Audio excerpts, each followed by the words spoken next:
Hai hai hai, selamat datang di Pocil Sultan. Gimana kabarnya kalian? Semoga pada hari ini kalian selalu diberikan kesehatan, keberkahan, dan tentunya banyak rezeki. Jangan lupa selalu bersyukur. Kali ini Mimin sudah mengumpulkan video yang bisa menemani kalian. Tanpa berlama-lama, mari kita mulai videonya.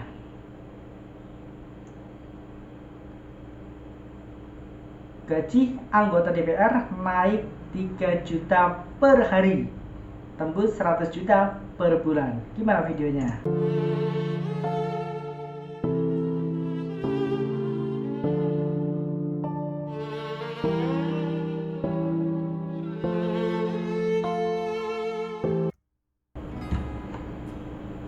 Ya, di sini terlihat di bagian atas, video bagian atas itu ada Dewan Perwakilan Rakyat yang sedang berjoget.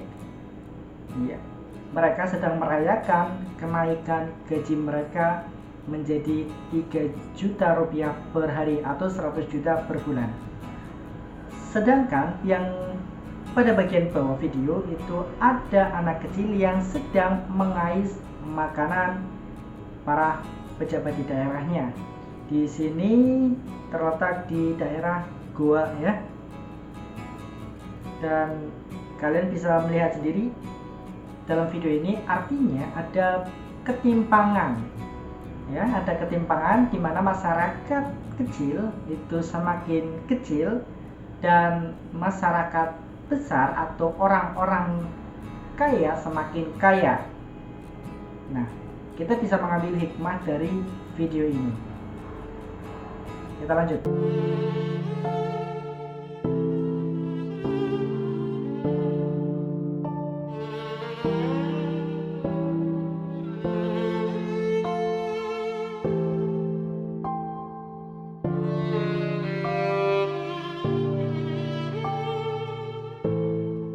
Apa pemikiran kalian sama dengan pemikiran Mimin?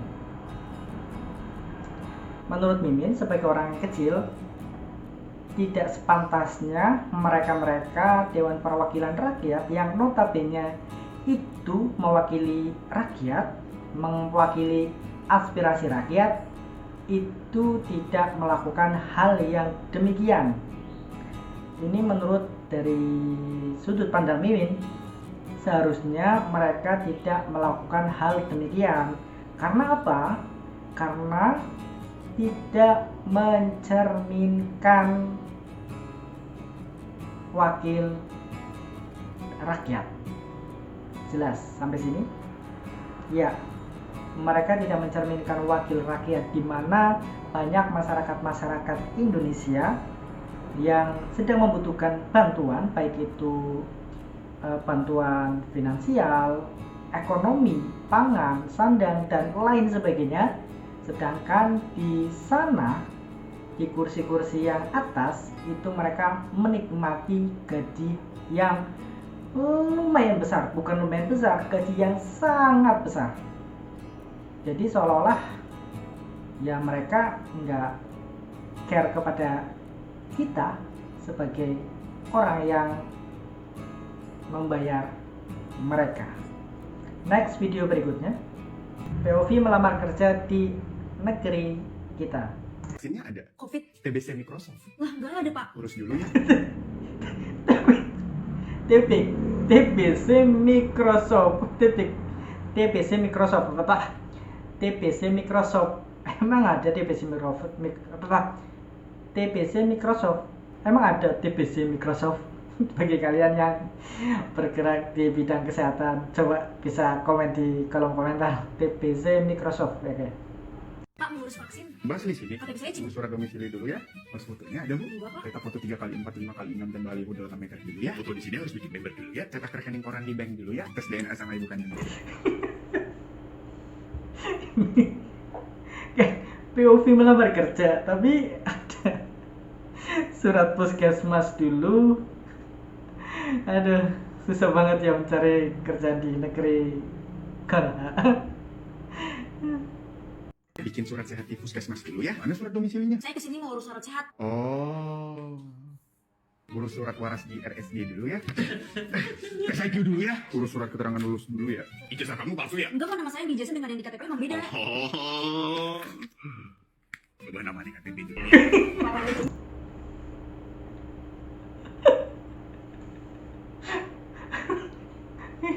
Ini merupakan salah satu video parodi yang susahnya mencari kerjaan di negeri kita. Jadi memang relate banget. Karena apa? Karena para pencari kerja itu persyaratannya itu luar biasa. Ada bisa tinggi badan, berat badan, kemudian bisa bahasa Inggris, bahasa planet, bahasa ya semuanya. Jadi memang melamar kerja di negeri kita itu ya ribetnya seperti ini gitu, seperti video ini. Waduh, Pak RT-nya baru aja melakukan perjalanan dinas. Beneran. Daripada pakai KTP, mending pakai SIM aja. Sama-sama identitas kok. Saya nggak punya SIM. Urus SIM-nya dulu ya. Mending Bapak bilang dari sekarang saya butuh. Bagi dulu surat vaksin, domisili, pas foto ukuran baliho, membership studio, rekening koran.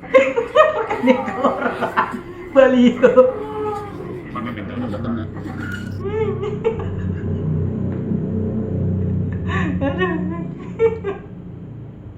Gokil ya, seperti itulah. Next.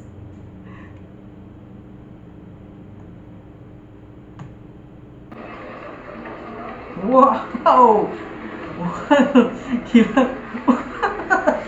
ini ini apaan guys? Coba, ini apaan guys? Kita perhatikan. Wow, gila. Ini banyak banget uang loh. Ya. Over kapasitas Kejagung hanya tampilkan uang sebanyak 2 triliun yang dari totalnya itu 11,8 triliun. Coba bayangkan, 2 triliun aja sudah sebanyak itu, apalagi 11,8 triliun. Coba bayangkan. Ya, oke. Kalian pasti otaknya itu waduh berputar-putar, udah nggak bisa melogika, udah nggak bisa membayangkan kan. Bayangkan itu uang 2 triliun di depan mata kita. Ya, ini uang apa? Ya pastinya uang hasil korupsi.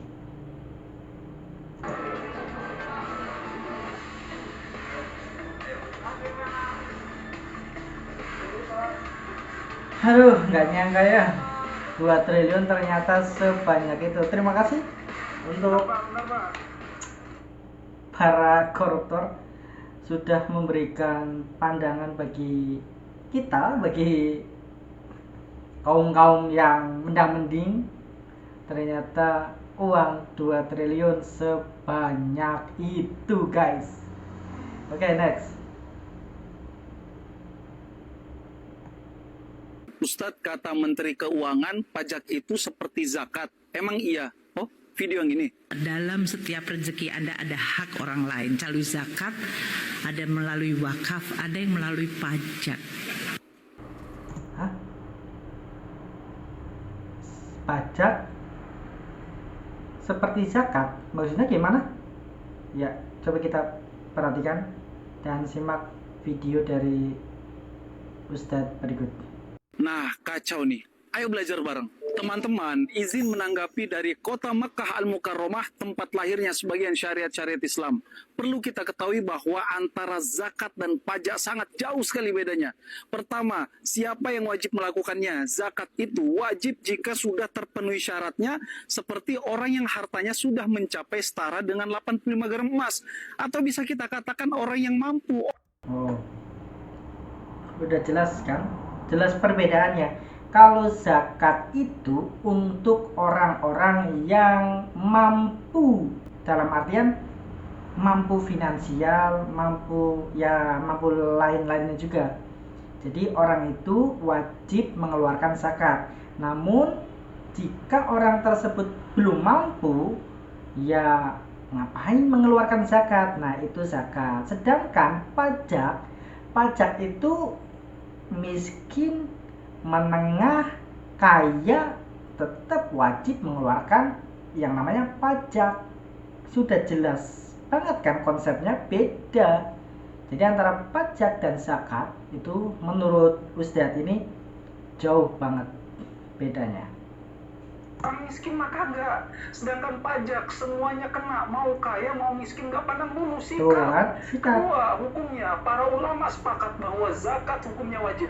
Wow. Sedangkan pajak, ada sebagian ulama yang menghukumnya haram sebagaimana hadis Oh. Rasulullah, la yadkhulul jannata sahibul maks, tidak akan masuk surga para pemungut pajak, Oh. berarti yang dipungut itu haram. Dan terakhir pendistribusiannya, zakat itu didistribusikan untuk 8 asnaf, diantaranya fakir miskin, goriban, Ya. fisabilillah, dan lain-lain. Sedangkan pajak moro-moro untuk fakir miskin, duitnya habis duluan diembat para koruptor. Bener kan? Bener banget Ustadz ini. Oke, bener banget. Kalau sebenarnya untuk kita itu membayar pajak ya kita fine-fine aja, kita baik-baik saja membayar pajak asalkan uang pajak itu benar-benar pendistribusiannya. Artinya apa? Artinya jangan dikorupsi dong. Lagi-lagi uang pajak dikorupsi, lagi-lagi uang pajak diembat, lagi-lagi uang pajak. Aduh, itu yang menjadikan kita itu akhirnya nggak ikhlas untuk membayar pajak gitu. Harusnya uang pajak itu alokasikan untuk apa? Untuk yang pertama kesehatan, sarana prasarana umum dan lain sebagainya. Intinya uang pajak itu digunakan selayaknya uang pajak untuk kemaslahatan warga negeri kita tercinta ini. Jangan dikorupsi dong. Gimana sih? Pejabat, penjahat, dan rapat-rapat di hotel mewah yang hasilnya Oh. bukan kemaslahatan masyarakat. Nah, Ya betul. Allah, tiap hari makin kacau aja logika dan nurani manusia-manusia ini. Betul sekali, Agar betul orang sekali. lebih paham. Barakallahu fikum. Iya, betul sekali. Ya, gitu. Next.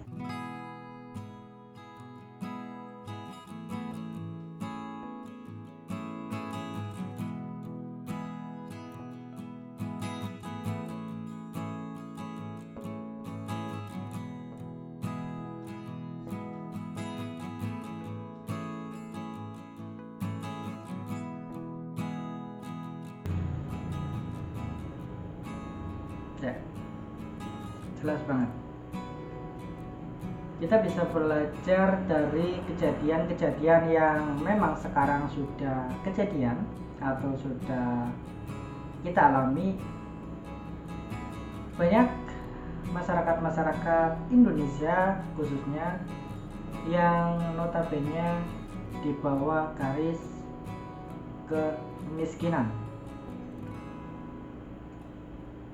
Sebenarnya logikanya kayak gini, ketika uang negara tidak dikorupsi oleh mereka-mereka, ya yang katanya uang korupsi dari Pertamina lah, dari apalah yang jumlahnya ratusan triliun, bahkan kalau ditotalkan itu mencapai ribuan triliun kan. Bayangkan, uang ribuan triliun jika dibagikan ke orang-orang Indonesia, apa enggak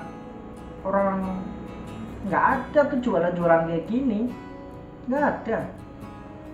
Tapi sayang, uang negara itu semuanya diembat oleh mereka-mereka yang oknum-oknum itu, ya seperti itulah. Next.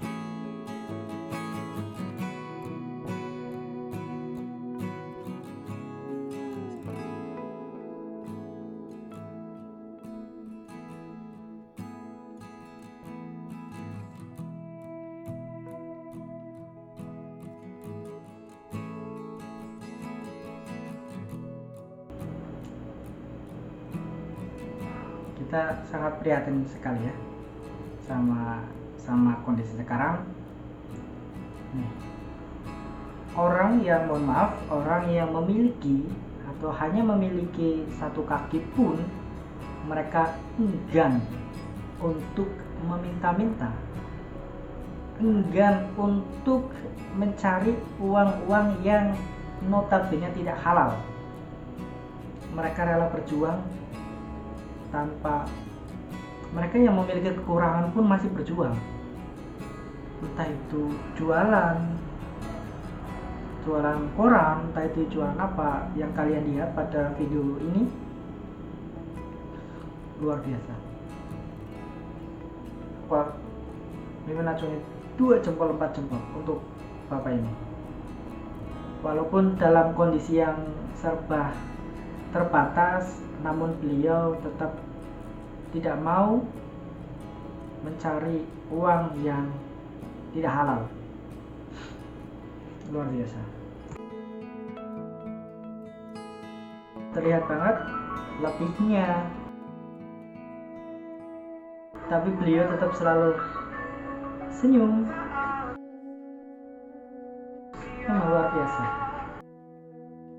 Tetap menjajakan jualannya, selalu tersenyum menjajakan jualannya, biarpun gak ada yang beli, dia tetap semangat, pantang menyerah. Terima kasih kalian sudah menonton sampai akhir video ini. Jangan lupa like, subscribe, and komen sebanyak-banyaknya supaya Mimin selalu bersemangat untuk bikin konten-konten yang menarik lainnya. Jangan lupa selalu tersenyum dan berbagi. See you.